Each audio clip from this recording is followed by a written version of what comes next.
ሰላም ጤና ይስጥልን የተወደዳችሁ የገበያ ሚዲያ ተከታታዮቻችን የዕለተ ማክሰኞ ሰኔ 16 ቀን 2018 ዓ.ም ለዕለቱ የመረጥናቸው አዳዲስ ሀገራዊ እንዲሁም ዓለም አቀፋዊ የዜና ዘገባዎቻችንን ይዘንላችሁ ቀርበናል።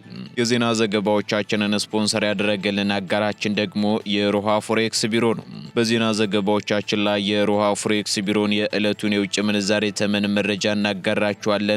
በቅድሚያም አርዕስቶችን የእስራኤል መንግስት የዘር ሐረጋቸው ከኢትዮጵያ የሆኑ እስራኤላውያን ወታደሮችን ያካተተ የጦር ኃይል ወደ ሶማሌላንድ ማሰማራቱ ተሰማ። በሌላ በኩል ይህ የእስራኤል ድርጊት በሞቃዲሾ የሚገኘውን የሶማሊያ ፌዴራል መንግስት በእጅጉ ያስቆጣ ሲሆን ድርጊቱንም የሶማሊያን ሉዓላዊነትና የግዛት አንድነት በግልጽ የጣሰ ሲል በኃይለኛ ቃላት አውግዞታል። በዝርዝር እናጋራችኋለን። ኢራን የተባበሩት መንግስታት ድርጅት የኒውክሌር ተቆጣጣሪዎች ወደ ሀገሪቱ እንዲመለሱ ፈቅዳለች ሲሉ የአሜሪካው ምክትል ፕሬዝዳንት ጄዲ ቫንስ ተናገሩ።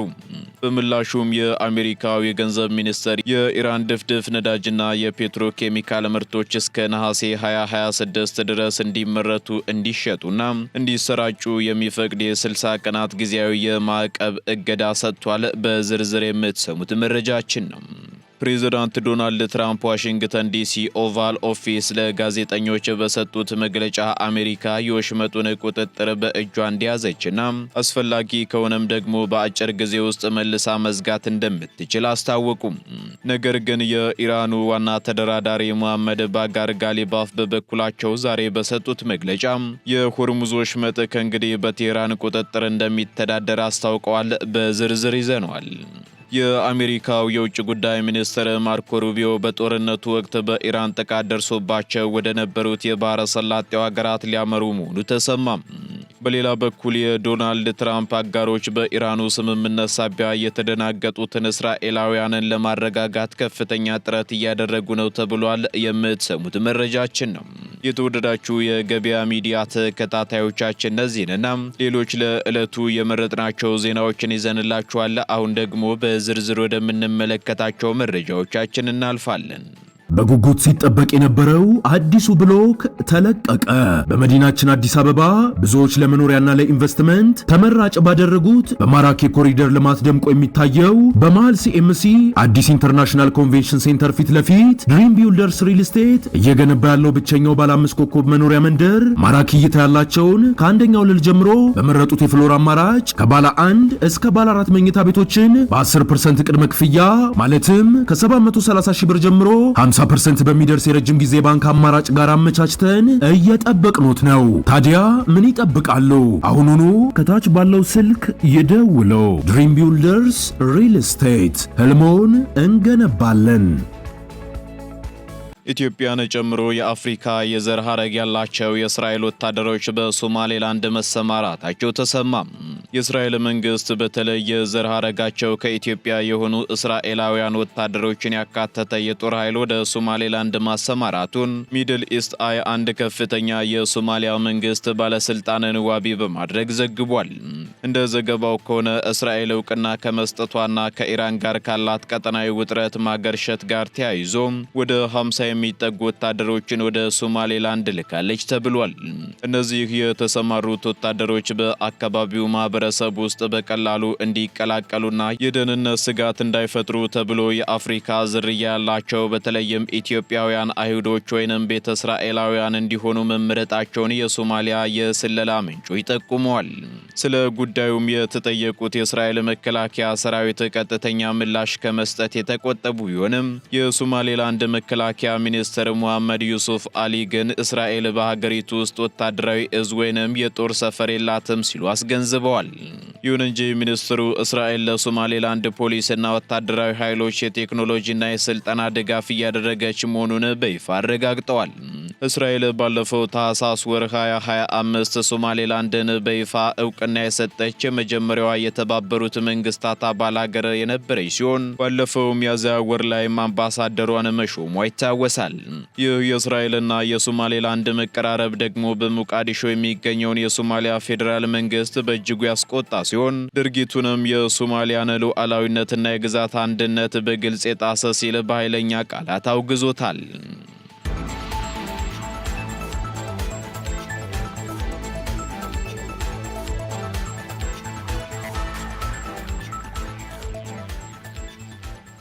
ፕሬዝዳንት ዶናልድ ትራምፕ ኢራን ስምምነቱን የማታከብር ከሆነ ማድረግ ያለብኝን ሁሉ አደርጋለሁ ሲሉ ዛቱ። የአሜሪካው ፕሬዝዳንት ዶናልድ ትራምፕ ዋሽንግተን ዲሲ በሚገኘው ኦቫል ኦፊስ ውስጥ ለጋዜጠኞች በሰጡት መግለጫ ኢራን በቅርቡ የተደረሰውን ባለ 14 ነጥብ የመግባቢያ ስምምነት የማታከብር ከሆነ አስፈላጊውን እርምጃ ለመውሰድ ወደ ኋላ እንደማይሉ አስጠንቅቀዋል። ፕሬዝዳንቱ በመግለጫቸው አክለው ነገር ግን የኢራን ወገን እስካሁን ያለውን አካሄድ እስካከበረ ድረስ ምንም አይነት ችግር እንደማይገጥም ገልጸዋል። በሌላ በኩል ወታደራዊ እርምጃ ከተወሰደ በዓለም ኢኮኖሚ ላይ ሊመጣ ስለሚችለው ቀውስ የተጠየቁት ፕሬዝዳንት ትራምፕ የኢኮኖሚ ውድቀትን ከመከላከል ይልቅ ኢራን የኒውክሌር መሳሪያ እንዳታገኝ ማድረግ እንደሚቀድም አስገንዝበዋል። ፕሬዝዳንቱ አክለውም የኒውክሌር መሳሪያ መኖር ከኢኮኖሚ ቀውስ በላይ አደገኛ ነው ሲሉ የጉዳዩን አሳሳቢነት አጉልተዋል።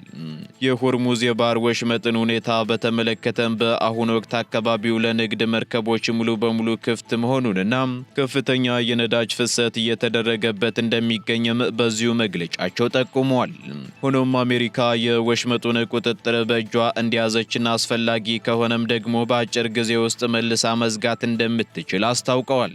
ነገር ግን ፕሬዝዳንት ትራምፕ አሜሪካ የወሽመጡን ቁጥጥር በእጇ ይዛለች ቢሉም የኢራን ዋና ተደራዳሪ መሐመድ ባጋር ጋሊባፍ በበኩላቸው የሆርሙዝ ወሽመጥ ከእንግዲህ በቴህራን አስተዳደር ስር እንደሚሆን ማስታወቃቸውን የሀገሪቱ መንግስታዊ መገናኛ ብዙሃን ዘግበዋል።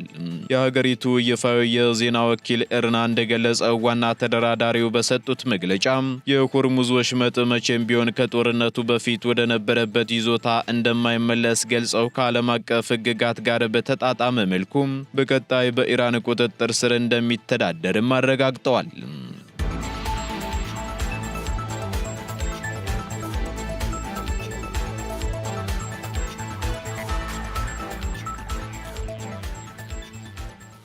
ኢራን የተባበሩት መንግስታት ድርጅት የኒውክሌር ተቆጣጣሪዎች ወደ ሀገሪቱ እንዲመለሱ ፈቀደች። የአሜሪካው ምክትል ፕሬዝዳንት ጄዲ ቫንስ በትላንትናው ዕለት በሰጡት መግለጫ ኢራን የተባበሩት መንግስታት የኒውክሌር ተቆጣጣሪዎች ወደ ሀገሪቱ እንዲመለሱ መፍቀዷን አስታውቀዋል።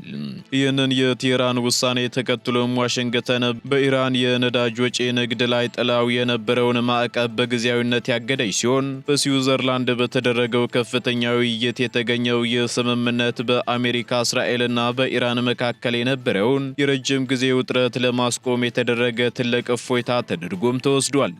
በዚህ ስምምነት መሰረት የዓለም አቀፉ አቶሚክ ኢነርጂ ኤጀንሲ ተቆጣጣሪዎች ባለፈው ዓመት በእስራኤልና በአሜሪካ ከተፈጸሙ ጥቃቶች በኋላ ለመጀመሪያ ጊዜ ወደ ኢራን የኒውክሌር ጣቢያዎች ተመልሰው ምርመራ እንዲያደርጉ ይፈቀድላቸዋልም ተብሏል። ምክትል ፕሬዝዳንቱ ጄዲ ቫንስ ይህንን እርምጃ የኢራንን የኒውክሌር መርሃ ግብር በዘላቂነት ለማስቆም የተነሳ የመጀመሪያው ትልቅ እርምጃ ሲሉም ጠርተውታል። በሌላ በኩል የአሜሪካዊ የገንዘብ ሚኒስተር በበኩሉ የኢራን ድፍድፍ ነዳጅና የፔትሮኬሚካል ምርቶች እስከ ነሐሴ 2026 ድረስ እንዲመረቱ እንዲሸጡና እንዲሰራጩ የሚፈቅድ የ60 ቀናት ጊዜያዊ የማዕቀብ እገዳ ሰጥቷል። ከዚህ በተጨማሪም ኢራን በዓለም የነዳጅ ንግድ ላይ ከፍተኛ ተጽዕኖ ያለውን የሆርሙዝ የባህር ወሽመጥ ለዓለም አቀፍ መርከብ ክፍትና ሰላማዊ ለማድረግ መስማማቷ ተነግሯል።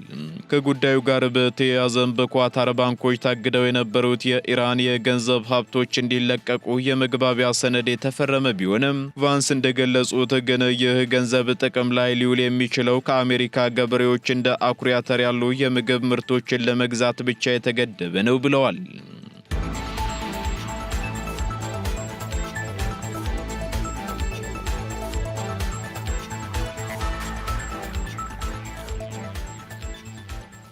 የዶናልድ ትራምፕ አጋሮች በኢራኑ ስምምነት ሳቢያ የተደናገጡትን እስራኤላውያንን ለማረጋጋት እየጣሩ ነው ተባለ። የአሜሪካው ፕሬዝዳንት ዶናልድ ትራምፕ አስተዳደር ከኢራን ጋር የተፈራረመው ባለ 14 ነጥብ ጊዜያዊ የሰላም ስምምነት በእስራኤል ከፍተኛ ቁጣና ስጋትን መፍጠሩን ተከትሎ የፕሬዝዳንቱ የቅርብ አጋሮችና ደጋፊዎች ስምምነቱን በመከላከል እስራኤላውያንን ለማረጋጋት ጥረት እያደረጉ ነው ተብሏል። የእስራኤሉ ጠቅላይ ሚኒስትር ቤንያሚን ኔታንያሁና በርካታ የአገሪቱ ከፍተኛ ባለስልጣናት ይህ የእስላማባድ ስምምነት በመባል የሚታወቀውና ለቴህራን ደግሞ የዓለም አቀፍ ማዕቀብ እፎይታን የሰጠው ውሳኔ እስራኤል ዋነኛ ጠላቷን ኢራንንና በሊባኖስ የሚገኘውን ሂዝቦላህን ለመጓጋት ያላትን ወታደራዊ ነጻነት ይገድባል በሚል ከፍተኛ ስጋቱን ገልጸዋል። ስምምነቱ እስራኤል በሊባኖስ የያዘችውን የደህንነት ቀጠና እንድትለቅ የሚያስገድድ ጭምር መሆኑ የእስራኤልን ቀኝ ዘመም ፖለቲከኞች አስቆጥቷል። ይሁን እንጂ በእስራኤል የአሜሪካ አምባሳደር የሆኑት ማይክ ሁካቢ በሁለቱ ሀገራት መካከል ያለው ግንኙነት ሊበጠስ የማይችል ጠንካራ ትስስር መሆኑን በመግለጽ ስጋቱን ለማርገብ ሞክረዋል። በተመሳሳይ ማርክ ሌቪንና ሲድ ሮዘንበርግን ጨምሮ ሌሎች ታዋቂ የትራምፕ ደጋፊ የሆኑ የሚዲያ ባለሙያዎችና አማካሪዎችም ምንም እንኳን የስምምነቱን ይዘት በግላቸው ባይደግፉትም አሁንም ቢሆን የኢራንን አምባገነን ስርዓት ለመጣልና የእስራኤልን ደህንነት ለመጠበቅ ከዶናልድ ትራምፕ የተሻለ አማራጭ እንደሌለ በጽኑ ተከላክለዋል። በሌላ በኩል ጠቅላይ ሚኒስትር ኔታንያሁ በትራምፕና በምክትላቸው ጄዲ ቫንስ የሚሰነዘሩትን ትችቶች በአደባባይ ከመቃወም ተቆጥበዋል። ከተወሰኑ የእስራኤል ባለስልጣናት የወጡ መረጃዎች እንደሚያመላክቱት ከሆነ ደግሞ ኔታንያሁ ከዋይት ሃውስ ጋር በይፋ መጋጨት ያልፈለጉት ይህ የ60 ቀናት ጊዜያዊ ስምምነት የአሜሪካ የጦር መሳሪያ አቅርቦት ፖሊሲ ላይ መሰረታዊ ለውጥ አያመጣም የሚል እምነት ስላላቸው ነው ተብሏል። ፕሬዚዳንት ዶናልድ ትራምፕ በበኩላቸው እስራኤል ስምምነቱን ለማደናቀፍ የሞራል የበላይነት የላትም በሚል የቀድሞ ቅሬታቸውን አንስተዋል።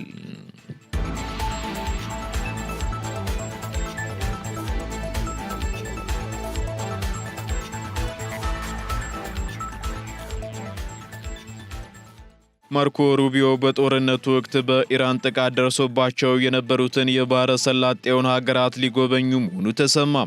የአሜሪካው የውጭ ጉዳይ ሚኒስትር ማርኮ ሩቢዮ አሜሪካና ኢራን ጦርነቱን ለማስቆም የተስማሙበትን የመጀመሪያ ደረጃ የሰላም ስምምነት በተመለከተ ውይይት ለማድረግ በዚህ ሳምንት ወደ ባህረ ሰላጤው ሀገራት ጉዞ እንደሚያደርጉ የአሜሪካው የውጭ ጉዳይ ሚኒስትር አስታውቋል። ሩቢዮ በዚህ ዲፕሎማሲያዊ ጉብኝታቸውም የተባበሩት አረብ ኤምሬት፣ ኩዌትና ባህሬንን የሚጎበኙ ሲሆን እነዚህ ሶስቱ ሀገራት በቅርቡ በተካሄደው ግጭት ወቅት በኢራን የድሮንና የሚሳኤል ጥቃቶች በተደጋጋሚ የተመቱ ናቸው ተብሏል። ሚኒስትሩ ከሀገራቱ መሪዎች ጋር በሚያደርጉት ውይይትም ባለፈው ሳምንት በአሜሪካና በኢራን መካከል የተደረሰውን የመግባቢያ ስምምነት ይዘት በማብራራት አጋሮቻቸውን የማረጋጋት ስራ ይሰራሉም ተብሏል። ከዚህም በተጨማሪ በጦርነቱ ወቅት ተዘግቶ የነበረውንና ለዓለም የነዳጅ ንግድ እጅግ ወሳኝ የሆነውን የሆርሙዝ የባህር ወሽመጥ በሙሉ ኃይል ለመክፈትና ደህንነቱን ለመጠበቅም በሚቻልበት ሁኔታ ላይ ይመክራሉ ነው የተባለው። በስዊዘርላንድ የተጀመረውን የ60 ቀናት ቀጣይ የሰላም ድርድር ሂደት አስመልክቶም ውይይት እንደሚደረግ የተገለጸ ሲሆን የባህረ ሰላጤው ሀገራት መሪዎች ጦርነቱ በመቆሙ ደስተኛ ቢሆኑም አሜሪካ ለኢራን ልትሰጥ ያሰበችው የተወሰነ የገንዘብ ማዕቀብ ማቅለልና የኢራን ሚሳኤል ፕሮግራም ግን በስምምነቱ ውስጥ አለመካተቱ ስጋቱ ፈጥሮባቸዋል ተብሏል። ማርኮ ሩቢዮ በባህሬን በሚኖራቸው ቆይታ ከባህረ ሰላጤው የትብብር ምክር ቤት ባለስልጣናት ጋርም በጋራ ክልላዊ ደህንነት ዙሪያ እንደሚመክሩም ተነግሯል።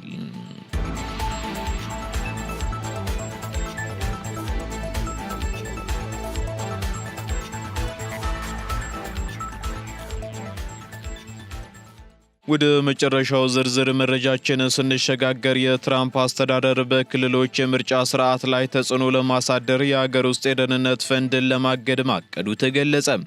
የአሜሪካው ፕሬዝዳንት ዶናልድ ትራምፕ አስተዳደር የሀገሪቱ ክልሎች ወይንም ስቴቶች በምርጫ አደረጃጀታቸውና አሰራራቸው ላይ ሰፊ ለውጦችን እንዲያደርጉ ለማስገደድ በሚሊዮኖች የሚቆጠር የፌዴራል የሀገር ውስጥ ደህንነት የገንዘብ ፍቃድን እንደ ማስፈራሪያነት ለመጠቀም ማቀዱን የውስጥ ሰነዶችና ምንጮች አጋልጠዋል።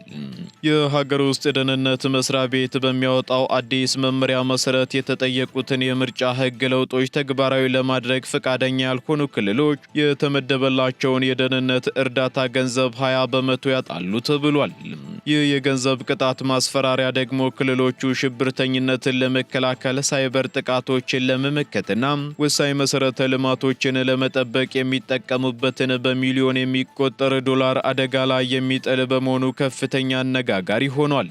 የፌዴራል መንግስቱ ክልሎች የደህንነት ፈንዱን ሙሉ በሙሉ ለማግኘት እንዲፈጽሙ ከጠየቃቸው ዋና ዋና ጉዳዮች መካከል ደግሞ በአሁኑ ወቅት የሚጠቀምባቸውን የተወሰኑ የኤሌክትሮኒክስ ድምፅ መስጫ መሳሪያዎችን ደረጃ በደረጃ ማስወገድና በምትኩ በግልጽ በወረቀት የሚመለከትባቸውን የድምፅ መስጫ ወረቀቶች መጠቀም ይገኙበታል።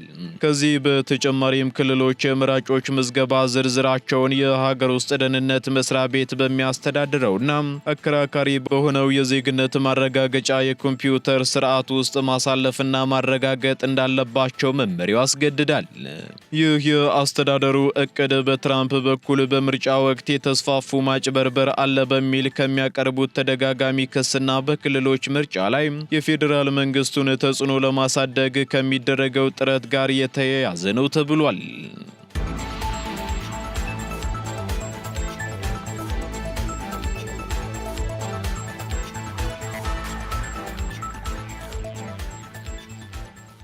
ቀጥለናል ውድ ተከታታዮቻችን። በመጨረሻም የሮሃ ፎሬክስ ቢሮን የዕለቱን የውጭ ምንዛሬ ተመን መረጃ እናጋራችኋለን። በዚህም አንድ የአሜሪካ ዶላር 176 ብር ከ55 ሳንቲም እየተገዛ 180 ብር ከ8 ሳንቲም እየተሸጠ ይገኛል። ፓውንድ ስተርሊንግ 229 ብር መግዣው ሲሆን መሸጫው ደግሞ 233 ብር ከ58 ሳንቲም ሆኗል። ዩሮ 198 ብር ከ55 ሳንቲም እየተገዛ 202 ብር ከ52 ሳንቲም እየተሸጠ ይገኛል። ስዊስ ፍራንክ 215 ብር ከ50 ሳንቲም መግዣው ሲሆን መሸጫው ደግሞ 219 ብር ከ81 ሳንቲም ሆኗል።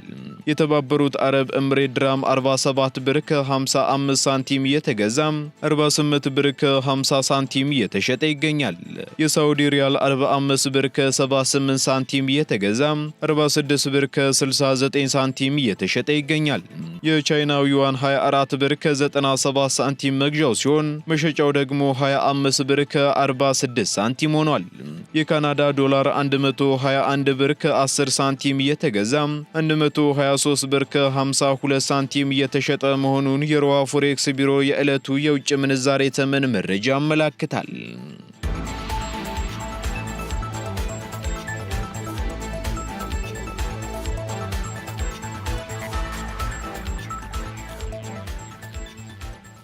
የተወደዳችሁ የገበያ ሚዲያ ተከታታዮቻችን ለዕለቱ የመረጥናቸው መረጃዎቻችን እነዚህን ይመስሉ ነበር።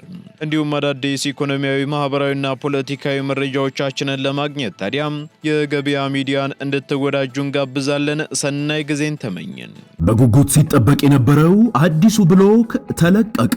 በመዲናችን አዲስ አበባ ብዙዎች ለመኖሪያና ለኢንቨስትመንት ተመራጭ ባደረጉት በማራኪ ኮሪደር ልማት ደምቆ የሚታየው በመሃል ሲኤምሲ አዲስ ኢንተርናሽናል ኮንቬንሽን ሴንተር ፊት ለፊት ድሪም ቢልደርስ ሪል ስቴት እየገነባ ያለው ብቸኛው ባለ 5 ኮከብ መኖሪያ መንደር ማራኪ እይታ ያላቸውን ከአንደኛው ወለል ጀምሮ በመረጡት የፍሎር አማራጭ ከባለ 1 እስከ ባለ 4 መኝታ ቤቶችን በ10% ቅድመ ክፍያ ማለትም ከ730 ሺህ ብር ጀምሮ 50% በሚደርስ የረጅም ጊዜ ባንክ አማራጭ ጋር አመቻችተን እየጠበቅኖት ነው። ታዲያ ምን ይጠብቃሉ? አሁኑኑ ከታች ባለው ስልክ ይደውለው። ድሪም ቢልደርስ ሪል ስቴት ህልሞን እንገነባለን።